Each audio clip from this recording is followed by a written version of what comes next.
అధ్యక్ష, గౌరవ ముఖ్యమంత్రి గారు సంతాప తీర్మానాన్ని ప్రవేశపెట్టినటువంటి సందర్భాన్ని పురస్కరించుకొని బలపరుస్తూ అధ్యక్ష గోపీనాథ్ గారికి ఇక్కడ మాట్లాడిన గౌరవ ముఖ్యమంత్రి గారు, మంత్రులు, మా నాయకుడు కేటీఆర్ గారు, బట్ నాకున్నటువంటి అనుబంధం వేరే అధ్యక్ష.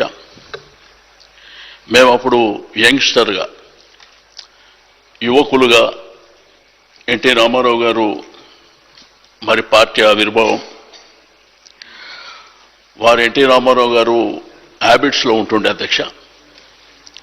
పార్టీ కార్యాలయం హిమాయత్ నగర్లో, గోపీనాథ్ గారి ఇల్లు ఆ ఎదురుగా హైదర్ నగర్. అయితే తెలుగు యువతలో నేను, గోపీనాథ్ గారు అనేకమైనటువంటి కార్యక్రమాలు హైదరాబాదే కాదు అధ్యక్ష, ఢిల్లీ కానివ్వండి, ఆంధ్రప్రదేశ్ కానివ్వండి, తమిళనాడు కానివ్వండి, ఎక్కడికి పోయినా ఇద్దరం కలిసి ఎన్టీ రామారావు గారితో పాటు.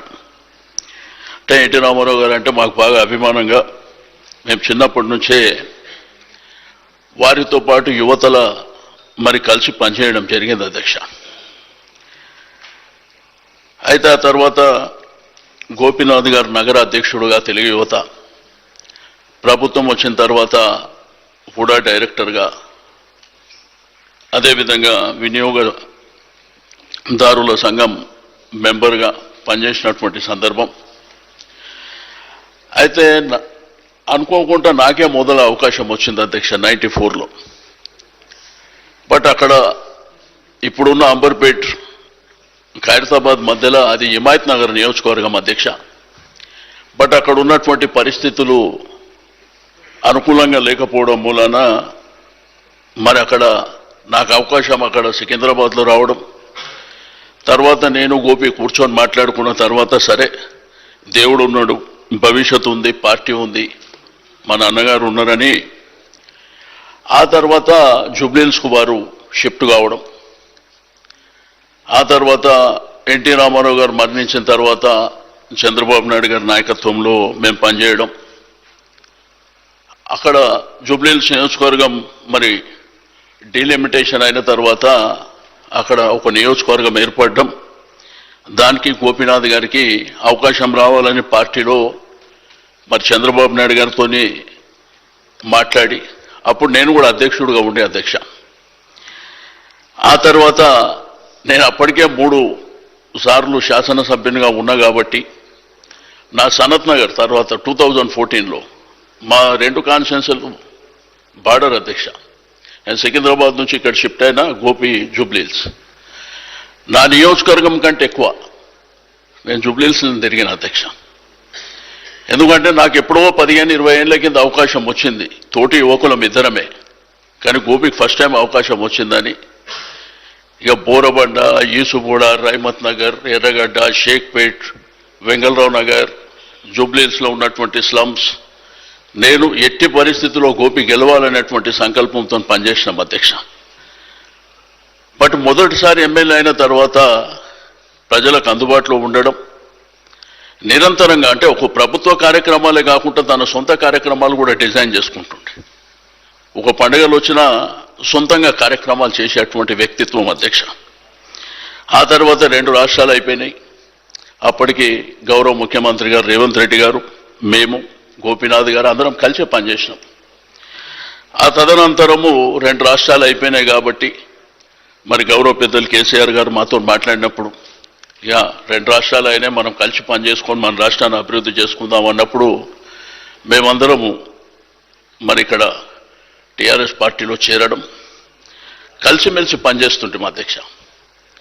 ఏ చిన్న కార్యక్రమం అయినా మాట్లాడుకునే పనిచేస్తున్నటువంటి సందర్భం. బట్ అన్ఫార్చునేట్ ఏంటంటే తన ఆరోగ్యం అనేది ఇంత తీవ్రంగా ఉంటుంది, తను ఇంత చిన్న వయసులోనే మనం కోల్పోతాం అనేటువంటిది కలలో కూడా ఊహించలే అధ్యక్ష.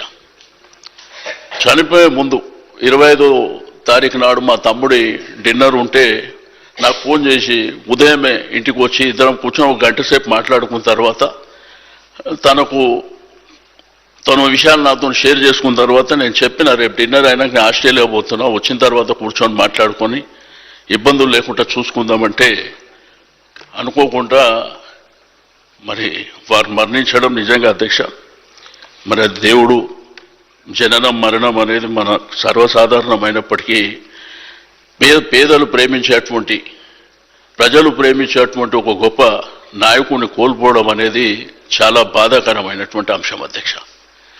బట్ మన నిండు శాసనసభలోనే 2014 నుంచి కంటిన్యూగా అధ్యక్ష, అంటే ఒక వ్యక్తి 3 సార్లు గెలవాలంటే చిన్న విషయం కాదు అధ్యక్ష. ఇప్పుడు కరెంట్ రాజకీయాలు అనే టెంపరరీ రాజకీయాలు అయిపోయినాయి. బట్ రియాలిటీ అనేది వేరే ఉంటుంది అధ్యక్ష. బట్ అట్లా హైదరాబాద్ జంట నగరాల్లో కంటిన్యూగా గెలవడము మామూలు విషయం కాదు అధ్యక్ష. బట్ ఆ నియోజకవర్గ ప్రజలకు ఒక గోపెన్నగా నిరంతరం పెద్దలు శ్రీధర్ బాబు గారు ఇంతకుముందే చెప్పారు, వాళ్ళ తమ్ముడు చనిపోయినప్పుడు కూడా ఆ ఫ్యామిలీ, రాజ్ కుమార్ చనిపోయినప్పుడు ఆ ఫ్యామిలీ అంతా బాగా డిస్టర్బ్ అయింది అధ్యక్ష. తల్లి కానివ్వండి, వాళ్ళ అన్న కానివ్వండి, గోపి కానివ్వండి, నేను ఎప్పుడు ఆడనే ఉంటుండే అధ్యక్ష. మా పార్టీ ఆఫీస్ ఎదురుగానే ఇల్లు ఉంటుండే, ఆ ఎదురుగా హైదర్ నగర్లో. గోపి నేను ఎక్కడ ఉన్నా కానీ కలిసి ఉంటుంటే. బట్ ఈ విధంగా శాసనసభ్యుడిగా 3 సార్లు ఉన్న తర్వాత శాసనసభ్యుడిగా మరణించడం అనేది కూడా చాలా బాధాకరమైనటువంటి అంశం. తప్పకుండా మరి ముఖ్యమంత్రి గారు సంతాప తీర్మానం ప్రవేశపెట్టిన దాన్ని బలపరుస్తూ ఆ కుటుంబానికి ఆ భగవంతుడు ధైర్యాన్ని ఇవ్వాలి. తప్పకుండా ఇప్పుడే కేటీఆర్ గారు, హరీష్ రావు గారు వారు హాస్పిటల్ ఉన్నప్పుడే మిగిలిన కార్యక్రమాలన్నీ జరిగే వరకు పార్టీ అన్ని విధాలుగా అండదండలు ఉంది.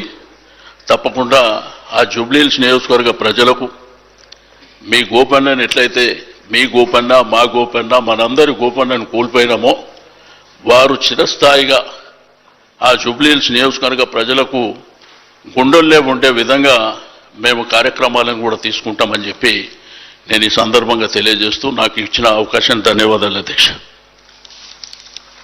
ఐ రిక్వెస్ట్ శ్రీ వెంకటరమణారెడ్డి గారు. ఈరోజు మాగంటి గోపీనాథ్ గారు ఈ శాసనసభలో లేకపోవడం అనేది నిజంగా దురదృష్టం. మొట్టమొదటిసారిగా ఎన్నికైన నేను ఆయనను కొద్ది రోజులుగానే చూస్తున్నటువంటి వ్యక్తిగా, ఆయన ఎన్టీ రామారావు గారికి అభిమానిగా ఉన్నప్పుడు ఆయన పెట్టిన కటౌట్స్ని కూడా చూడడం జరిగింది.